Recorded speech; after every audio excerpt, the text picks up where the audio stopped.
ऐसे अब ये से दिन बात कर रहे हैं, अब ये ऐसे में पार्टी चला रमेश भाई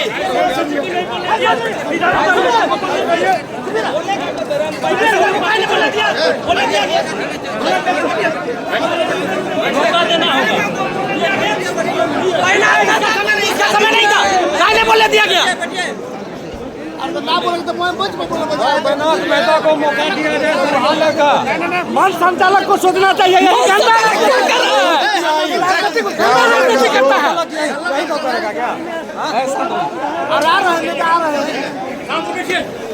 बैठिए आप लोग, थोड़ा भी प्रतिष्ठा को ध्यान नहीं पड़ता। आप लोग बैठाइए जरा, इज्जत के साथ बैठाइए, इज्जत के साथ।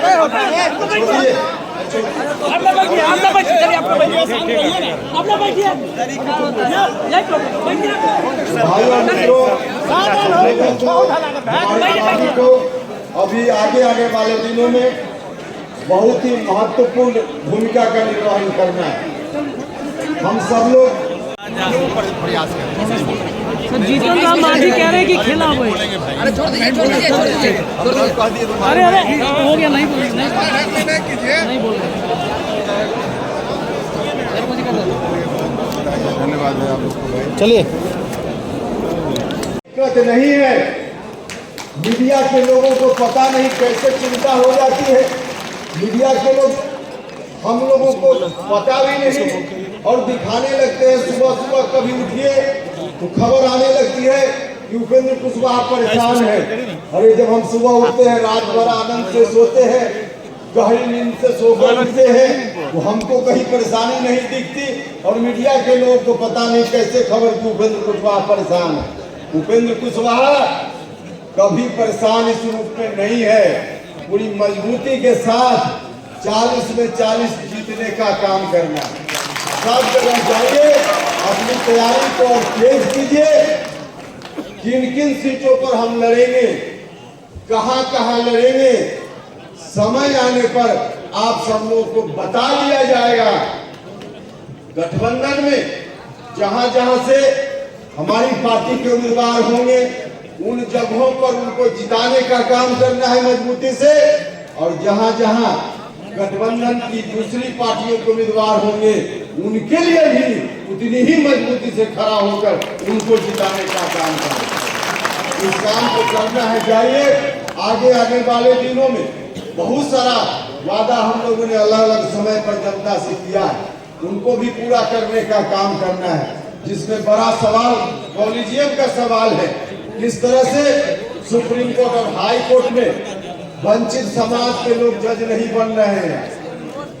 आप सब लोगों को मालूम है, कोई दलित परिवार का, कोई अति पिछड़ा परिवार का, पिछड़ा परिवार का अपवाद के लिए कभी कभी जज बन जाता है सुप्रीम कोर्ट और हाई कोर्ट में, वरना जज नहीं बनता है। महिलाएं जज नहीं बनती हैं। तो वहाँ बहाली की प्रक्रिया है। जो जज लोग पहले से बहाल हैं, वही लोग अपनी जगह खाली करने से पहले किसी दूसरे जज को बहाल कर देते हैं। और इस रूप में जो बहाली की प्रक्रिया है, जज की बहाली नहीं होती, बल्कि जज लोग अपने उत्तराधिकारी को बहाल करते हैं, अपने उत्तराधिकारी को बहाल करते हैं। और वो उत्तराधिकारी में कौन बहाल होता है? उत्तराधिकारी में अपना सगा संबंधी, परिवार का लोग, अगल बगल का लोग, वैसे ही लोग बहाल होते हैं।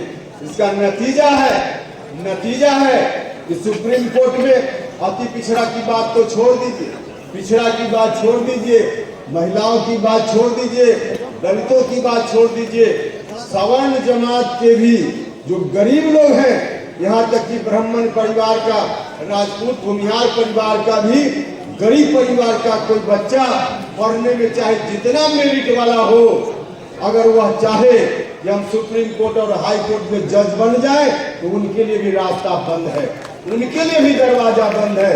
पिछड़ा से पिछड़ा दलित के लिए तो बंद है ही।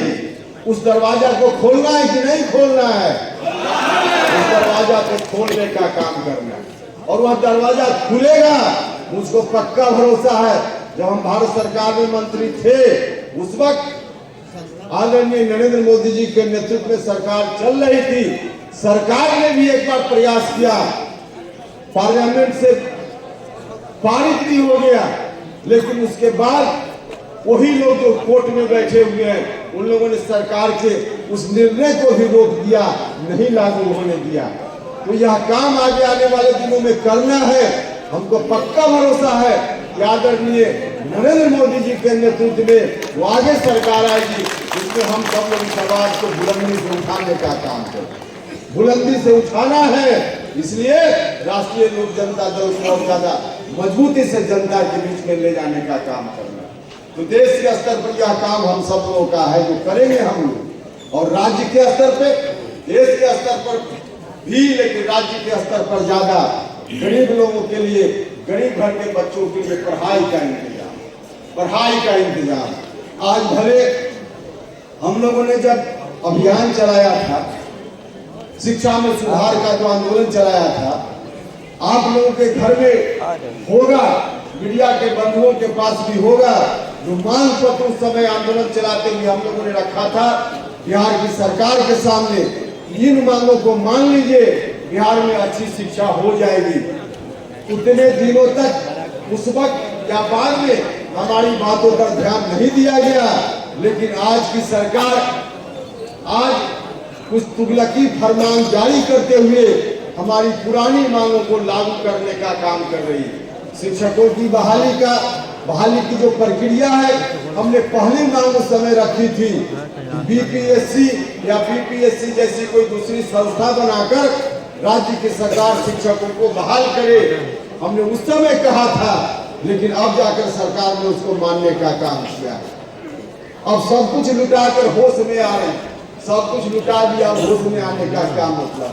18 साल नीतीश जी ने गुजार दिया, उसके पहले 15 साल दोनों उन्हीं का जो गठबंधन है उसी का शासन। अब इतने दिनों तक 30 साल और 35 साल, अब कितना दिन इन लोगों को चाहिए। शिक्षा को बर्बाद कर दिया है इन लोगों ने, तो इसको भी ठीक करने का काम करना है, ठीक करने का काम करना है। तो यह काम मोटे तौर पे शिक्षा का काम, स्वास्थ्य का काम और नौजवानों के लिए रोजगार का काम। आज सरकार में बैठे हुए लोग अपनी पीठ खुद थपथपाते हैं कि हमने नौजवानों को नौकरी दे दी। क्या कहा था आपने? आज जो आरजेडी के युवराज है, जो कहते हैं कि हम नौकरी दे रहे हैं नौजवानों को, तेजस्वी यादव जी जब आप विपक्ष में थे, वाकई बिहार के नौजवान, हम लोग चाहे या न चाहे, आपकी ओर लोग देखने लगा था। बिहार के नौजवान देखने लगा था कि चलिए यह भी नौजवान है। आप जो कहते थे, कुछ नौजवान आपके ऊपर भरोसा करने लगा था। आपने कहा था उस समय कि हम सत्ता में आएंगे तो बिहार के नौजवानों के लिए हम ऐसी व्यवस्था करेंगे कि जो नौकरी मिलेगी उसमें 90% बिहार के ही लोग हों। इस बात के लिए हम आरक्षण लागू करने का काम करेंगे। हम डोमिसाइल नीति बिहार के लिए लाएंगे, 90% आरक्षण सुनिश्चित करेंगे बिहार के नौजवानों के लिए। लेकिन क्या किया? आज जो बहाली हो रही है, बिहार के मेहनती नौजवान लोग कुछ बहाल हो रहे हैं, लेकिन उत्तर प्रदेश का नौजवान आ रहा है नौकरी करने के, झारखंड का नौजवान आ रहा है नौकरी करने के। बिहार के नौजवानों का हक मारने का काम आपकी सरकार कर रही है। वास्तव में आप पीठ थपथपा रहे हैं, लेकिन बिहार के नौजवानों के साथ अन्याय हो रहा है। वो आज की सरकार न तो बिहार के नौजवानों के साथ न्याय कर रही है और न बिहार के गरीब लोगों के साथ कोई न्याय हो रहा है। इसलिए आप सब लोगों से आग्रह है कि तमाम कार्यों को आगे आने वाले दिनों में हम सब लोगों को मिलकर करना है। हम सब लोग इस रूप में करेंगे। आज हम संकल्प भी लेते हैं और आगे आने वाले दिनों में हम इस रास्ते पर बढ़ पाएंगे, तभी जननायक कर्पूरी ठाकुर जी के आदर्शों को हम लागू कर पाएंगे और सही अर्थों में तभी उनके प्रति श्रद्धांजलि होगी, वरना कोई श्रद्धांजलि नहीं हो पाएगी। इसलिए आप सब लोगों से हम आग्रह करना चाहते हैं कि आप सब लोग मिलकर जाइए, इसी जज्बा को लेकर लोगों के बीच राष्ट्रीय लोक जनता दल को फैलाने का काम कीजिए।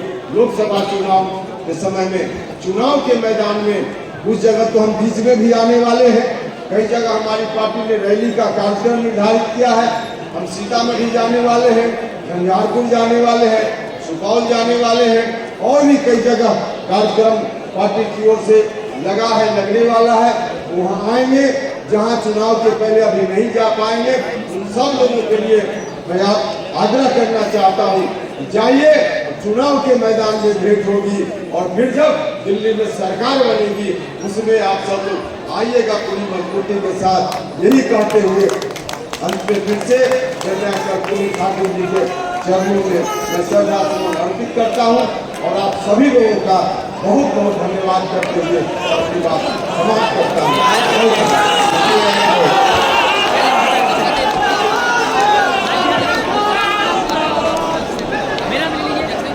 अब अति पिछड़ों के नेता जोगेंद्र चौहान जी से आग्रह है कि आए और धन्यवाद ज्ञापन करें। जोगेंद्र चौहान जी। आदरणीय अध्यक्ष राष्ट्रीय अध्यक्ष उपेंद्र कुशवाहा जी एवं जनजन के नेता आदरणीय उपेंद्र कुशवाहा जी एवं कला के चिटफंड में दूर दराज से बिहार भर के आए हुए समाज के भाइयों, सबसे पहले आपको हृदय के गहराई से कला के धूम